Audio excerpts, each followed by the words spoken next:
నేనా పొడియాలు పెడుతున్నాం బియ్యం, రేషన్ బియ్యం తోటి. ఇవి నైటే నానబెట్టి పెట్టుకోవాలి. గిలాస బియ్యానికి 3 గిలాసుల నీళ్లు పోయాలి. ఇక పావు గిలాస సాబుదానాలు వేయాలి. ఇక దోశలకు వేసుకున్నట్టు రుబ్బుకోవాలి. దోశల పిండి రుబ్బినట్టు రుబ్బుకొని ఎసరు పెట్టి ఎసర్లు వేసుకోవాలి.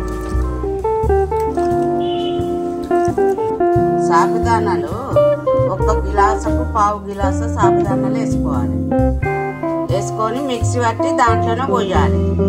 మళ్ళా అల్లము, పచ్చిమిర్చి, కొత్తిమీర మిక్సీ పట్టి అల్లు వేసేయాలి. ఇక మళ్ళీ ఎసరు పెట్టి కలిపేటప్పుడు పోసేటప్పుడు చూపిస్తాను. ఒక్కదానికి 3 నీళ్ళు పోసుకోవాలి. ఒకటేమో మనం పిండి మిక్సీ పట్టేటప్పుడు బియ్యం కడిగినప్పుడు అందులో ఒక్కటి పోసుకోవాలి.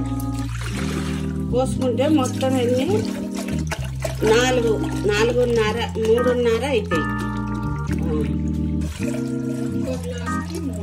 3:30 నీళ్లు పడతాయి. అట్లయితే ఈ వడియాలు పెట్టడానికి వస్తాయి. ఒక్కదానికి 9 పోసుకోవాలి.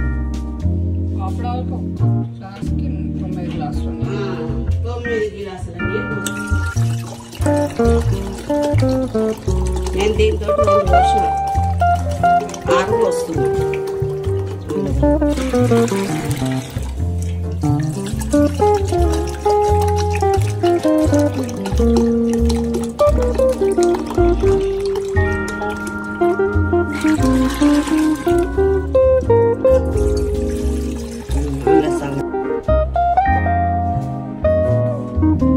వాటర్ స్టవ్ పైన పెట్టుకోవాలి.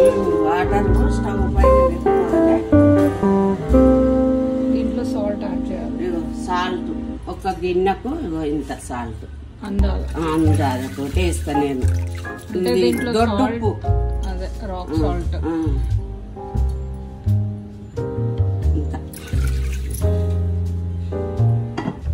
ఇందులో ఉప్పు కొంచెం తక్కువ ఉండాలా?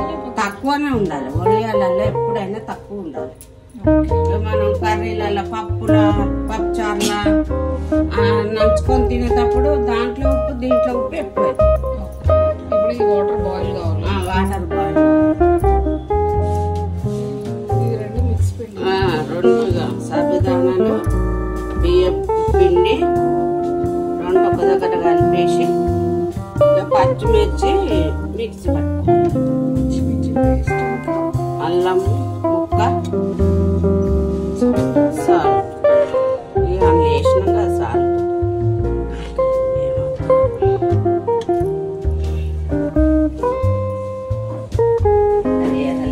ఇప్పుడు మిర్చి మిక్సీ పట్టుకోవాలి. బాయిల్ అయింది వేసారు. దీంట్లో పచ్చిమిర్చి పేస్ట్ వేస్తున్నాం. ఇట్లా అల్లము, పచ్చిమిర్చి,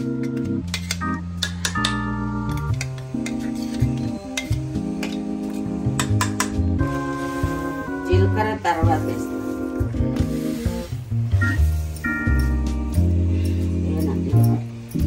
వేసేసిన